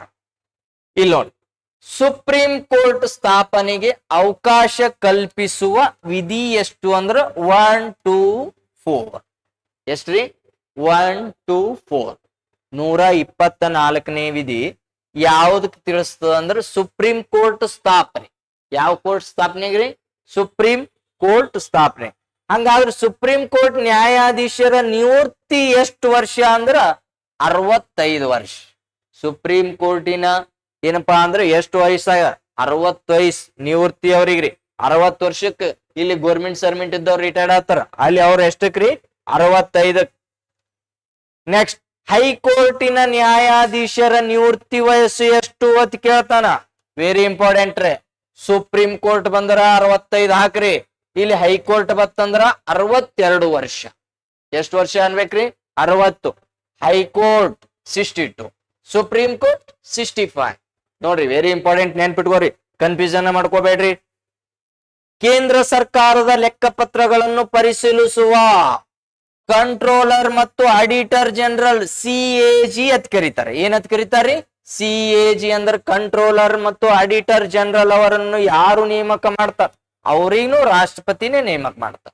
CAG ಇವ್ರಿಗೆ ಯಾರು ನೇಮಕ ಮಾಡ್ತಾರ್ರಿ? ರಾಷ್ಟ್ರಪತಿ. ಹಂಗಾದ್ರ CAG ಅವರ ಅಧಿಕಾರ ಮತ್ತು ನೇಮಕ ಬಗ್ಗೆ ತಿಳಿಸೋ ವಿಧಿ ಯಾವುದು ಅಂದ್ರ 148. ಎಷ್ಟನೇ ವಿಧಿ ರೀ? 148. ಎಷ್ಟ್ರಿ? 148 ವಿಧಿ ತಿಳಿಸ್ತದ. ಅದೇ ರೀತಿಯಾಗಿ ನಾಮ ಮಾತ್ರ ಕಾರ್ಯಾಂಗ ಯಾರು? ಹಂಗಾದ್ರೆ ರಾಜ್ಯಪಾಲ. ರಾಜ್ಯದ ಮುಖ್ಯಸ್ಥನೇ ರಾಜ್ಯಪಾಲ ಅಂತ ನೋಡ್ತೀವಿ. ರಾಜ್ಯಪಾಲರನ್ನು ನೇಮಿಸುವವರು ಯಾರು? ಅವರಿಗೂ ರಾಷ್ಟ್ರಪತಿ. ಯಾವ ಪತಿ ರೀ? ರಾಷ್ಟ್ರಪತಿ. ರಾಷ್ಟ್ರಪತಿಗೆ ಯಾರು? ಒಂದು ರಾಷ್ಟ್ರಪತಿ ಅವರು ಏನಪ್ಪಾ ಅಂದ್ರ ಇವರು ಏನಪ್ಪಾ ಅಂದ್ರೆ ಯಾವ ಬೆಟ್ಟದಲ್ಲಿ ರಾಷ್ಟ್ರಪತಿ ಭವನ ಎಲ್ಲದ ಅಂದ್ರ ರೈಸಿನಾ ಹಿಲ್ಸ್. ಯಾವ್ರಿ? ರೈಸಿನಾ ಹಿಲ್ಸ್ ಬೆಟ್ಟದಲ್ಲಿ ಇವರ ಭವನ ಇರ್ತದ ಅಂತ ಹೇಳ್ತಾರೆ. ಯಾವ ಬೆಟ್ಟ ರೀ? ರೈಸಿನಾ ಹಿಲ್ಸ್ ಬೆಟ್ಟ ಅಂತ ಕರಿತೀವಿ. ಹಂಗಾದ್ರ ರಾಜ್ಯದ ಮುಖ್ಯಮಂತ್ರಿಯನ್ನು ಯಾರು ನೇಮಿಸುತ್ತಾರೆ? ರಾಜ್ಯಪಾಲರು. ಎಷ್ಟನೇ ವಿಧಿ ತಿಳಿಸ್ತದ ಅಂತ ಕೇಳ್ತಾರ. ರಾಜ್ಯದ ಮುಖ್ಯಮಂತ್ರಿ ಎಷ್ಟನೇದ್ರಿ? 164ನೇ ವಿಧಿ ತಿಳಿಸ್ತದ. ಅದೇ ರೀತಿಯಾಗಿ ನೋಡ್ರಿ ನೆಕ್ಸ್ಟ್ ಕ್ವಶನ್, ರಾಜ್ಯದ ಅತ್ಯುನ್ನತ ಕಾನೂನು ಅಧಿಕಾರಿ ಯಾರಾಗಿರ್ತದ ಅಂದ್ರ ಅಡ್ವೊಕೇಟ್ ಜನರಲ್. ಯಾರಾಗಿರ್ತಾರ್ರಿ? ರಾಜ್ಯದ ಅತ್ಯುನ್ನತ ಕಾನೂನು ಅಧಿಕಾರಿ ಅಡ್ವೊಕೇಟ್ ಜನರಲ್. ಎಷ್ಟನೇ ತಿಥಿ? 165ನೇ ವಿಧಿ ತಿಳಿಸ್ತದ. ಎಷ್ಟನೇ ವಿಧಿ ರೀ? 165ನೇ ವಿಧಿ ತಿಳಿಸ್ತದ. ರಾಜ್ಯ ವಿಧಾನ ಪರಿಷತ್ತು MLC ಅಂತ ಕರಿತೀವಿ. ಮೆಂಬರ್ ಆಫ್ ಲಿಂಗ್ವಿಸ್ಟಿಕ್ ಕೌನ್ಸಿಲ್ ಅಂತ ಕರಿತೀವಿ. ಇದು ನೋಡ್ರಿ MLC ಸದಸ್ಯರಾಗಲು ಕನಿಷ್ಠ ವಯಸ್ಸು ಎಷ್ಟಿರ್ಬೇಕು? 30 ಬೇಕು. ಎಷ್ಟು ಬೇಕ್ರಿ? 30 ವರ್ಷ ಬೇಕು. ಅದೇ ರೀತಿಯಾಗಿ ನೆಕ್ಸ್ಟ್ ನೋಡ್ರಿ, ತುರ್ತು ಪರಿಸ್ಥಿತಿಗಳು ಮತ್ತು ಆಯೋಗಗಳ ಮೇಲೆ ಬರ್ತಾವ ಕ್ವಶನ್. ರಾಷ್ಟ್ರೀಯ ತುರ್ತು ಪರಿಸ್ಥಿತಿ ನ್ಯಾಷನಲ್ ಎಮರ್ಜೆನ್ಸಿ ಬಗ್ಗೆ ತಿಳಿಸುವ ವಿಧಿ ಯಾವುದು? 352. ರಾಷ್ಟ್ರೀಯ ತುರ್ತು ಪರಿಸ್ಥಿತಿ ಬಗ್ಗೆ ಎಷ್ಟನೇ ವಿಧಿ? 352 ಅಂತ ಹೇಳ್ಬೇಕು. ಇಲ್ಲಿ ನೋಡಿ, ರಾಜ್ಯ ತುರ್ತು ಪರಿಸ್ಥಿತಿ ರಾಷ್ಟ್ರಪತಿ ಆಳ್ವಿಕೆ ಬಗ್ಗೆ ತಿಳಿಸುವ ವಿಧಿ ಅಂದ್ರೆ 356. ಎಷ್ಟ್ರಿ? ರಾಷ್ಟ್ರಪತಿ ಆಳ್ವಿಕೆ ಬಗ್ಗೆ ತಿಳಿಸುವ ವಿಧಿ ರಾಜ್ಯ ತುರ್ತು ಪರಿಸ್ಥಿತಿ 356ನೇ ವಿಧಿ ತಿಳಿಸ್ತರಿ. ಆರ್ಥಿಕ ಮತ್ತು ಪರಿಸ್ಥಿತಿ ಬಗ್ಗೆ ತಿಳಿಸುವ ಆರ್ಥಿಕ ಮತ್ತು ತುರ್ತು ಪರಿಸ್ಥಿತಿ ಬಗ್ಗೆ ತಿಳಿಸುವ ವಿಧಿ ಯಾವ್ದಂದ್ರ 360. ಎಷ್ಟ್ರಿ? 360 ಎಂಗಲ್ ಅಂತ ಕೇಳ್ತೀವಿ. ಒಂದು ವೃತ್ತ ಪೂರ್ಣಗೊಳ್ಳಬೇಕಾದರೆ ಎಷ್ಟು ಎಂಗಲ್ ಅಂದ್ರ 360. ಇದು ಎಷ್ಟು ಡಿಗ್ರಿ ಇರ್ತದ್ರಿ? 360 ಡಿಗ್ರಿ. ಹಂಗಾದ್ರೆ ಇದು ಗೊತ್ತಿರ್ಬೇಕು. ಭಾರತದಲ್ಲಿ ಇಂದುವರೆಗೆ ಎಷ್ಟು ಬಾರಿ ಆರ್ಥಿಕ ತುರ್ತು ಪರಿಸ್ಥಿತಿ ಘೋಷಿಸಲಾಗಿದೆ? ಒಮ್ಮೆನೂ ಮಾಡಿಲ್ಲ. ಏನ್ರಿ?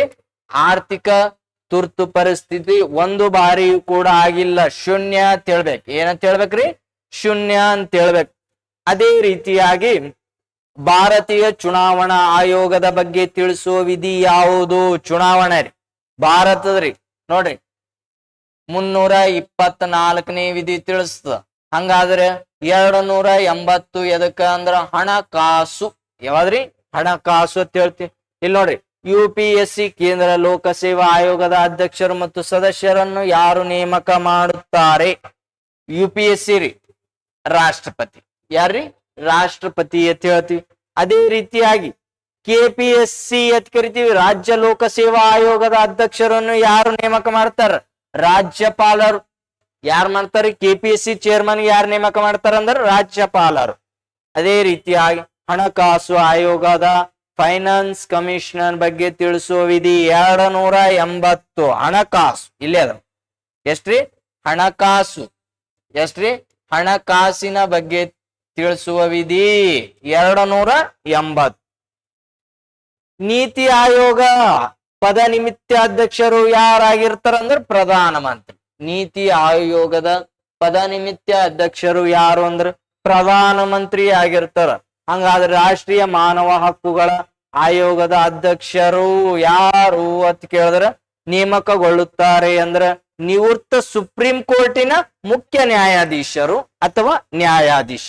ನೋಡ್ರಿ, ಇಲ್ಲಿ ಕ್ವಶನ್ ಏನದ? ರಾಷ್ಟ್ರೀಯ ಮಾನವ ಹಕ್ಕುಗಳ ಆಯೋಗದ ಅಧ್ಯಕ್ಷರಾಗಿ ನೇಮಕಗೊಳ್ಳುತ್ತಾರೆ ಯಾರು ಅಂದ್ರ ನಿವೃತ್ತ ಸುಪ್ರೀಂ ಕೋರ್ಟಿನ ಮುಖ್ಯ ನ್ಯಾಯಾಧೀಶರು ಅಥವಾ ನ್ಯಾಯಾಧೀಶ. ಸುಪ್ರೀಂ ಕೋರ್ಟಿನ ಮುಖ್ಯ ನ್ಯಾಯಾಧೀಶರು ಅಥವಾ ನ್ಯಾಯಾಧೀಶರು ನೇಮಕ ಆಗ್ತಾರ ಅಂತ ಹೇಳ್ತೀವಿ. ಅದೇ ರೀತಿಯಾಗಿ ಸಂವಿಧಾನದ ತಿದ್ದುಪಡಿ ಬಗ್ಗೆ ತಿಳಿಸುವ ವಿಧಿ ಯಾವುದು? 368. ಎಷ್ಟನೇದ್ರಿ? 368ನೇ ವಿಧಿ ಅಂತ ಹೇಳ್ತೀವಿ. ಅದೇ ರೀತಿಯಾಗಿ ನೋಡ್ರಿ, ಯಾವ ತಿದ್ದುಪಡಿಯನ್ನು ಮಿನಿ ಸಂವಿಧಾನ, ನೋಡ್ರಿ, ಮಿನಿ ಕಾನ್ಸ್ಟಿಟ್ಯೂಷನ್ ಅಂತಿ ಯಾವ ವಿಧಿಯನ್ನು ಕರೀತಾರಂದ್ರ 42ನೇ ತಿದ್ದುಪಡಿ. ಎಷ್ಟಕ್ಕಾಗ್ಯದ್ರಿ? 1976ರಲ್ಲಿ ಮಿನಿ ಕಾನ್ಸ್ಟಿಟ್ಯೂಷನ್ ಅಂತ ಕರಿತೀವಿ. ಅದೇ ರೀತಿಯಾಗಿ ಪೀಠಿಕೆಗೆ ಏನಪ್ಪಾ ಅಂದ್ರೆ ಸಮಾಜವಾದಿ, ಜಾತ್ಯತೀತ ಮತ್ತು ಅಖಂಡತೆ, ಇದು ಈ ಪದಗಳನ್ನು ಯಾವ ತಿದ್ದುಪಡಿ ಮೂಲಕ ಸೇರಿಸಲಾಗಿದೆ ಅಂತ ಕೇಳ್ತಾನ? 42ನೇ. ನೋಡ್ರಿ, ಪೀಠಿಕೆ ಸಮಾಜವಾದಿ, ಜಾತ್ಯತೀತ ಮತ್ತು ಅಖಂಡತೆ ಎಷ್ಟನೇ ತಿದ್ದುಪಡಿ? 42ನೇ ತಿದ್ದುಪಡಿ ಮೂಲಕ ಏನಪ್ಪಾ ಅಂದ್ರ ಸೇರ್ಪಡೆ ಆಗಿದೆ. ಮತದಾನದ ವಯಸ್ಸು 21 ವರ್ಷದಿಂದ 18ಕ್ಕೆ. ಮತದಾನದ ವಯಸ್ಸು 21 ವರ್ಷದಿಂದ 18ಕ್ಕೆ ಇಳಿಸಿದ ತಿದ್ದುಪಡಿ ಎಷ್ಟು ಅಂದ್ರೆ 61ನೇ ತಿದ್ದುಪಡಿ. ಎಷ್ಟಕ್ಕಂದ್ರ 1989ರಲ್ಲಿ ಮಾಡ್ಯಾರ. ಎಷ್ಟಕ್ರಿ? 1989ರಲ್ಲಿ ಮಾಡ್ಯಾರ ಅಂತ ನೋಡ್ತೀವಿ. ನೆಕ್ಸ್ಟ್ ಏನಪ್ಪಾ ಅಂದ್ರೆ ಪಂಚಾಯತ್ ರಾಜ್ ವ್ಯವಸ್ಥೆಗೆ ಸಾಂವಿಧಾನಿಕ ಸ್ಥಾನಮಾನ ನೀಡಿದ ತಿದ್ದುಪಡಿ ಯಾವುದು ಅಂದ್ರ 73ನೇ ತಿದ್ದುಪಡಿ. ಯಾವ ಪಂಚಾಯತ್ ರಾಜ್. ಹಂಗಾದ್ರೆ ಮೊದಲ ಪಂಚಾಯತಿ ಎಲ್ಲದ ಅಂದ್ರ ರಾಜಸ್ಥಾನದ. ಎಲ್ರಿ?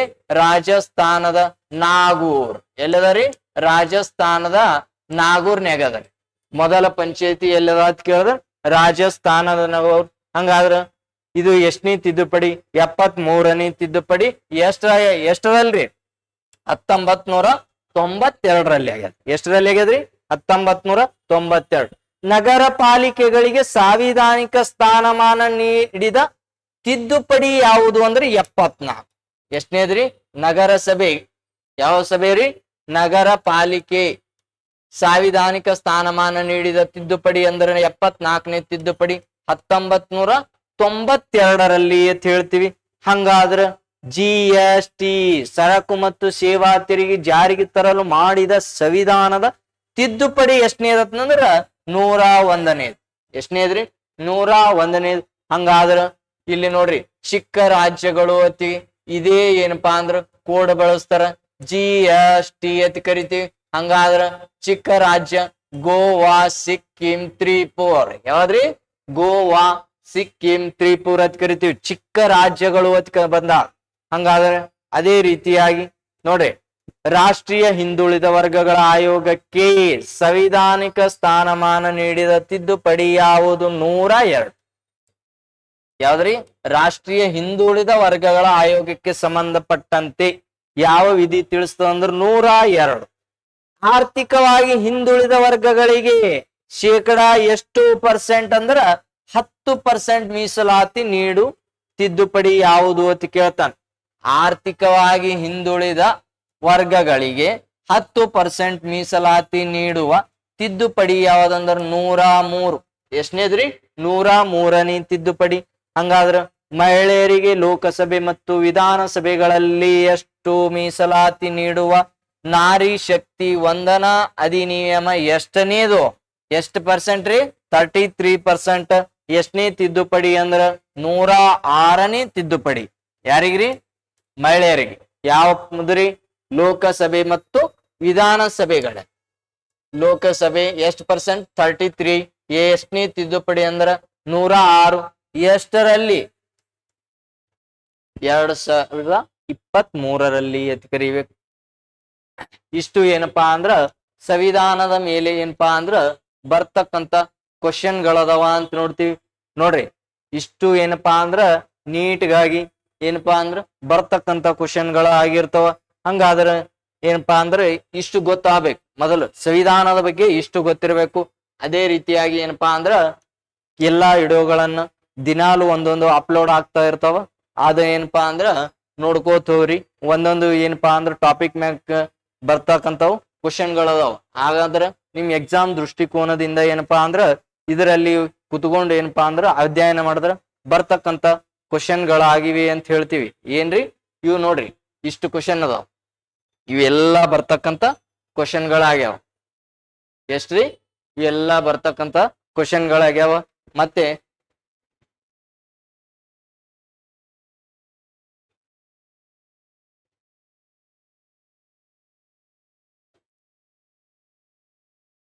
ಇವು ಇಷ್ಟು ಏನಪ್ಪಾ ಅಂದ್ರ ನೋಡ್ಕೋಬೇಕ್ರಿ. ಇಷ್ಟು ಸಂವಿಧಾನಕ್ಕೆ ರಿಲೇಟಿವ್ ಇದ್ದಿರ್ತಕ್ಕಂತ ಕ್ವಶನ್ಗಳು ಅಂತ ಕರಿತೀವಿ. ಏನ್ರಿ? ಸಂವಿಧಾನಕ್ಕೆ ರಿಲೇಟಿವ್ ಆಗಿದ್ದಂತ ಕ್ವಶನ್ಗಳು ಇವು ಎಲ್ಲ ಗೊತ್ತೈತ್ರಿ. ಇಷ್ಟ ಏನಪ್ಪಾ ಅಂದ್ರ ನೆಕ್ಸ್ಟ್ ಕ್ಲಾಸ್ ನಲ್ಲಿ ಏನಪ್ಪಾ ಅಂದ್ರ ನೋಡೋಣ.